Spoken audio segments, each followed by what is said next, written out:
tentar conseguir uma renda mensal. Você tem que investir na geração de riqueza. Para investir na geração de riqueza, você vai comprar o quê? Você vai comprar projetos. Você vai analisar projetos de empresas que tenham, assim, estruturas futuristas, empresas que tenham perenidade na economia, empresas que consigam manter uma sustentabilidade dessa perenidade na economia e que possam, evidentemente, gerar riqueza, fazer essa riqueza circular e distribuir essa riqueza. A nossa postura, quando desenvolta na questão de montar a carteira de renda mensal, ela combinou alguns valores. A gente procura desenvolver um negócio chamado o óbvio, coisa que o brasileiro, lamentavelmente, por força de uma série de circunstâncias, ele desenvolve a fantasia. Eu tenho condições de ser dono? A pergunta. Não. Então eu posso ser parceiro? Pode. Eu posso ser dono do Banco do Brasil? Não, jamais. Mas eu posso ser parceiro, por que não? Então eu falei, poxa, eu vou ser parceiro do banco. Hoje eu sou o maior acionista pessoa física do banco, você acredita? Por devagarzinho. São perguntas que a pessoa tem que se fazer a si própria e não ter esse desvio de conduta, tá entendendo? Por quê? O dono não vende as ações, e o pequeno dono também não tem que vender. Também nunca tive a pretensão de um dia ser rico. O que eu tive sempre foi medo de voltar a ser pobre. Eu sei o que é ser pobre. Então isso daí estimulou em mim uma postura seguinte: eu não quero ser um acionista minoritário, eu quero ser um pequeno dono. Eu quero mudar a minha posição, é pequeno dono, eu sou um pequeno dono. E com essa postura, então, você alcança o teu objetivo. Então, eu que sempre busquei fugir da pobreza, eu falei, bom, eu gostaria de ter uma garantia, uma segurança, um conforto financeiro. Por quê? Porque já naquela ocasião eu interpretava o seguinte: o cidadão que consegue alcançar um conforto financeiro, ele tem pelo menos 80% dos seus problemas solucionados. E foi o que eu fiz. Passei a estudar, assim, celeremente, com muito afinco, como tentar conseguir uma renda mensal, que o mercado depois acabou apelidando de carteira de previdência. Até que chegou um belo dia, eu percebi um negócio que foi assim aleatório. As notícias que os fundos de previdência privada tinham começado a quebrar. Então o que eu fiz? Raciocinei e falei, bom, o cidadão para se aposentar, ele precisa contribuir para alguma coisa ou para alguém durante 30 anos. Então, eu, ainda investigando, raciocinando, tentando montar estratégia, perguntei para mim mesmo, por que eu não posso comprar ações durante 30 anos? Então, eu fiz uma análise muito criteriosa das ações que talvez pudessem me retribuir através dessa carteira de renda mensal. Então, o que aconteceu? Eu projetei esse trabalho, elaborei, fui um por um, 1.000 ações por mês, como é que faz, como é que não faz, detalhei, pormenorizei e a carteira foi evoluindo. Passados 8 anos, eu não precisava mais trabalhar, tá certo? Produto do investimento já me concedia essa carteira de renda mensal. Hoje, eu modificaria o nome do projeto. Por quê? Porque hoje já não é mais esperança. Então hoje eu colocaria o nome assim: ações garantem um ótimo futuro. E outra coisa, você tem que associar a evolução da carteira de renda mensal à evolução da quantidade de ações. Então, isso é mais do que óbvio, né? Só que as pessoas às vezes não analisam com profundidade. Então, observando esse critério de querer ser pequeno dono, por exemplo, sou um grande acionista, talvez, não sei, não é por uma miragem e nem por uma visão, mas sou um grande acionista de uma empresa chamada Unipar, tenho 20% das ações, sou vice-presidente do Conselho de Administração, tenho 20% das ações, sou vice-presidente do Conselho de Administração e não quero outros, tá entendendo? Em função do quê? Em função do direcionamento e da diretriz que você coloca na empresa, que o dono é um grande camarada, um amigo e um camarada que conhece, sabe e gosta de investir, acha que tem que se investir nesse país. Mentalidade essa que está praticamente exorcizada a maioria da população. Então eu sou um pequeno dono da ES Brasil, sou um dos maiores acionistas do Banco Santander, pessoa física, tudo não é pessoa física. Sou um pequeno dono da Suzano, sou um pequeno dono do Banco do Brasil. Aliás, do Banco do Brasil, sou o maior acionista pessoal.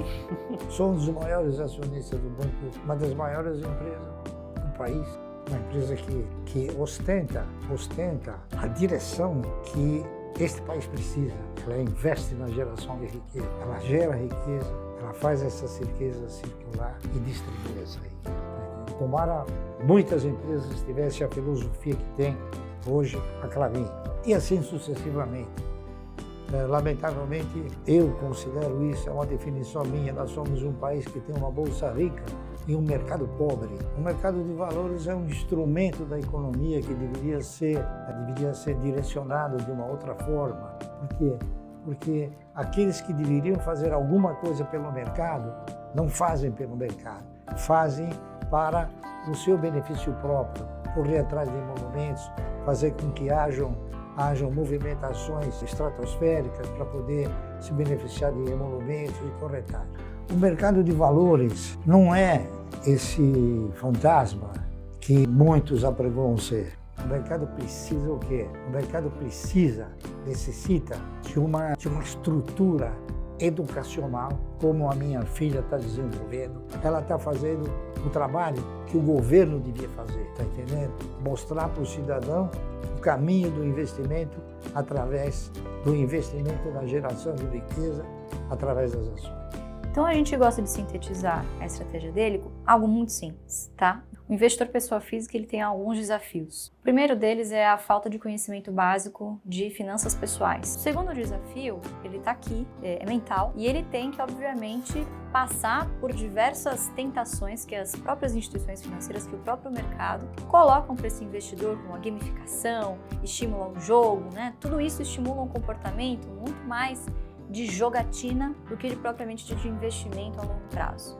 Você, quando está na bolsa, você está simplesmente escolhendo de quem você vai ser sócio, pelo maior período possível. A gente faz isso aqui no Brasil porque a gente vê muita oportunidade, muito mato alto ainda. Muitas empresas com margens excelentes, com excelente governança, que você não vê, inclusive, com vantagens competitivas muito fortes em cada um dos seus negócios. Então, a gente já rodou algumas simulações. Se você fizer uma contribuição pelo teto, que hoje é de R$ 877, ao final de 35 anos, que é o tempo mínimo de contribuição, você vai ter um total de 0 patrimônio lá na frente, né? Recursos esses administrados pelo Estado, que a gente sabe que é extremamente ineficiente como gestor, né, e distribuidor de recursos, e você vai estar sujeito a um teto ali, corrigido, né, obviamente, mas que daqui a 35 anos o teto seria mais ou menos de R$40 mil ao mês, levando uma correção de 5% ao ano de INPC, o teto hoje de R$ 7.500. Essa mesma simulação, esse mesmo aporte mensal de R$ 877, num investimento, sendo bem conservadora, considerando uma taxa de 10% ao ano de rentabilidade, somando dividendos, tudo aquilo que você, né, porque em determinado momento, aquilo que você coloca no bolso, a empresa te entrega igual, tem uma zona de arrebentação em que a própria empresa, os próprios dividendos da sua carteira já tem uma robustez tal que você não precisa mais tirar do seu bolso. Então, essa mesma projeção de 35 anos no investimento previdenciário em bolsa, uma carteira de renda mensal, como ele fala, geraria um patrimônio de aproximadamente 14 milhões de reais e uma renda equivalente mensal a 110 mil reais. Quer dizer, muito superior, né, e 35 anos passam voando. Uma empresa que paga dividendos, você vê, o gestor ele se vê obrigado a remunerar o seu acionista, o que sobra ele precisa de fato empregar em investimentos que tragam taxas de retornos que realmente valham a pena. Então, quer dizer, ele tem recursos mais escassos e, obviamente, quando ele precisa investir um volume maior, ele recorre àquele acionista cativo, né? Então, obviamente que ser acionista exige também não só momentos que você recebe dividendos, mas momentos que você tem que contribuir para que essa empresa continue gerando fluxos de caixa que alimentem uma carteira de dividendos, né? Então, é uma relação de parceria que você tem que desenvolver. E o que a gente busca são negócios, na medida do possível, que sejam perenes, que consigam gerar um bom fluxo de caixa, né? Porque acho que a grande diferença daqueles que procuram crescimento, que esse crescimento pode não vir, todo o valor desse tipo de empresa está na perpetuidade. E essas condições, elas são atemporais, que você pode usar em qualquer mercado do mundo, não conhece limites geográficos. Em qualquer lugar do mundo você pode encontrar uma boa empresa a bom preço, né? Então, obviamente que esses são desafios de mentalidade, né? De você empregar os seus recursos corretamente, que você não ensina uma população que está tão acostumada com o rentismo a fazer uma coisa dessas assim numa velocidade tão rápida. Então, imagina, ele vem fazendo isso desde a década de 70, a gente vem fazendo desde 2018. Então, o trabalho de formiguinha é um trabalho geracional também. Então, a gente acredita que a próxima geração vai estar muito melhor informada pelos seus pais, né, pelos seus familiares, de como seguir essa trajetória, né? Eu diria que tudo é uma questão de você desenvolver e até, eu diria, radicalizar um foco. Agora, o que eu preciso para chegar nela? Eu preciso o quê? Eu preciso estabelecer uma prioridade. Qual é a minha prioridade? A minha carteira de renda mensal. Então, qual foi o meu foco? Eu quero ter uma carteira de renda mensal. Eu vou, claro, brigar com unhas e dentes para alcançar essa carteira de renda mensal. Então, estabelecendo essa prioridade, tudo aquilo que aparece para mim comprar, para mim desenvolver, eu pergunto, é minha prioridade? Não, então não quero. Tá entendendo? Então, a prioridade acabou me ajudando em outros valores também. Acabou me ajudando em administrar os egos e controlar os egos. A partir daquele momento eu comecei a administrar os meus egos, porque a minha coisa importante era aquilo. Até que chegou uma hora que eu controlei meus egos. Eu não faço nada se não analisar profundamente, tá entendendo? Então o que aconteceu? Eu estava lendo e determinei, esta é a minha prioridade. Naquele instante, sem saber, eu estava desenvolvendo uma nova machadada, diria, uma nova postura dos meus valores. Então, quer dizer, o ego das pessoas é que às vezes fazem a pessoa entrar no buraco, a entrar numa circunstância. Então, eu sempre penso de uma forma, não é única, mas minha de pensar, não é? Por exemplo, se eu posso ter um veículo que me leva e me traga com conforto, por que eu tenho que depositar meu dinheiro para Mercedes-Benz? Fica comigo, entendeu? Claro. A Mercedes-Benz não tem a minha grana. É claro, hoje o mundo está constituído de uma forma tal que você está sistematicamente sendo assim compilado, sendo seduzido, faça isso, faça aquilo, faça outro. Então, o que eu aprendi também? Eu não vou ser um patrocinador. Por quê? Eu não quero patrocinar nem a Mercedes, nem a Porsche. Eu quero patrocinar a minha carteira.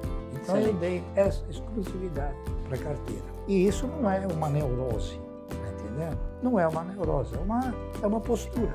Porque não adianta você estabelecer uma regra e estabelecer um objetivo lastreado em metas e ir abandonando no meio do caminho.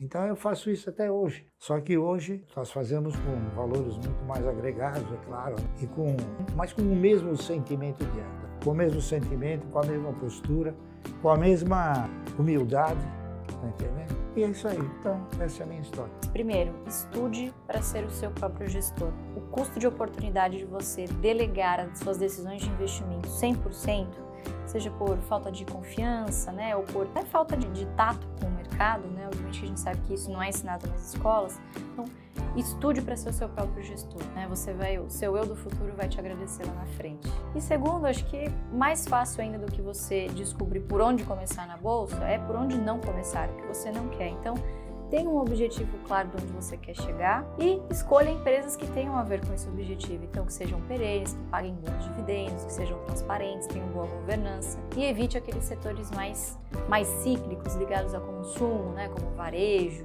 enfim, tendem a ser setores bastante complicados, de altos e baixos, que dificilmente remuneram bem o seu acionista. Então, é fazer o feijão com arroz bem feito por muito tempo. Investir é uma tarefa que é uma jornada, não é uma corrida de 100 metros, é uma maratona. E obviamente que para você descobrir o seu perfil de investidor, isso demanda tempo, isso demanda o que a gente chama de PDP, prioridade, disciplina e paciência. Então, o que a gente procura aqui? Comprar boas ações de boas empresas a bons preços que paguem bons dividendos, né? Então, um dos nossos desafios foi justamente pegar esse estudo da década de 70 e traduzir para uma linguagem mais atual, mais jovial, né? Que pudesse ter uma escala muito maior, né? Então, a internet, obviamente, permite esse tipo de projeto. Muitos dizem que tudo que ele construiu se deve ao fato dele ter sido pioneiro, de ter comprado ações a centavos. Entretanto, as pessoas se esquecem do nível de dificuldade que se tinha em investir naquela época. Então, você tinha uma assimetria de informações muito grande. Então, quer dizer, você descobrir uma jogada como essa, que é lucrativa, você tinha que ter acesso ao diário oficial, ler milhares de documentos, você tinha um custo operacional maior. Hoje, a gente vive na era da informação, é tudo muito mais fácil. Então, hoje a tecnologia permitiu a democratização, né, o acesso dos investidores pessoas físicas. E eu acho que isso tem muito a ver também com essa nova onda de influenciadores, de educadores digitais, né? A internet é um grande palco, obviamente que algumas pessoas se aproveitam disso e acabam desvirtuando, mas acho que tem muitas pessoas fazendo um trabalho bem legal, acho que principalmente de conscientização, né? Então veja só, essa questão da fragilidade da nossa previdência social é uma questão que ele se preocupa desde a década de 70 e é um assunto tão atual ainda, né? Então, a gente já rodou algumas simulações. Se você fizer uma contribuição pelo teto, que hoje é de 8, ele não precisa abandonar a renda fixa, ele tem que usar a renda fixa para tentar manter o seu poder de compra ali no curto prazo, manter uma reserva de emergência e uma reserva de oportunidade para manter aportes constantes, contribuir para a sua própria previdência, só que nas empresas. O futuro não deste país, o futuro de todos os países é justamente esse. Você investir na geração de riqueza para que você possa gerar o quê? Tributo, emprego. O empresário, ele quando toma a iniciativa de edificar um negócio, é claro, esse negócio ele tem que ter duas coisas fantásticas. Ele tem que ter custo e lucro. A pretensão aqui é que o cidadão não tenha lucro. Então ele não pode ter um negócio. Primeiro você tem um tributo arrasador, tá correto? São 34% que se paga. É uma coisa fantástica. Você tem o custo trabalhista, que é extremamente oneroso, com benefícios e direitos incalculáveis. Tributo, eu vejo as autoridades, grandes autoridades, chegar até falar, não, investe em outro país. Isso aí é ridículo, tem que investir aqui. Agora, por que o cidadão não investe aqui? Porque se ele investir no outro país, o custo dele é bem menor do que aqui. E o mercado nos ensina coisas incríveis que a maioria não quer escutar e não quer. Por exemplo, a Klabin me ensinou uma coisa que eu falo para todos e que as pessoas não conseguem avaliar essa simetria. A Klabin me ensinou que dividendo você ganha por quantidade possuída, não por valor aplicado. Para ser um vitorioso é preciso você se dedicar, é preciso você analisar estratégias, é preciso você seguir parâmetros, ser disciplinado e ter paciência. O mercado fala, dividendo, o que é valor aplicado, entendeu? O que é quantidade possuída. O mercado me ensinou isso, eu apliquei no projeto, e aplico no projeto. Então a Klabin ela paga um dividendo assim, e eu recebo isso de dividendo. Por quê? Porque eu tenho isso de ação. Então ela me ensinou. E a gente tem que fazer isso. A função de uma instituição brasileira que se preze é justamente isso, é tentar mostrar para o indivíduo algo que vai lhe causar benefício, não malefício. Eu gostaria que nós fôssemos uma instituição que ensinasse a todos como conseguir um conforto financeiro. Esse é o meu legado, esse é o legado que eu quero deixar. Esse é o projeto que eu quero desenvolver. Então, nosso país é um país que precisa ter um choque anafilático em termos de economia e em termos de direcionamento para que ele possa, então, talvez, um dia não ter mais ninguém na rua como tem hoje.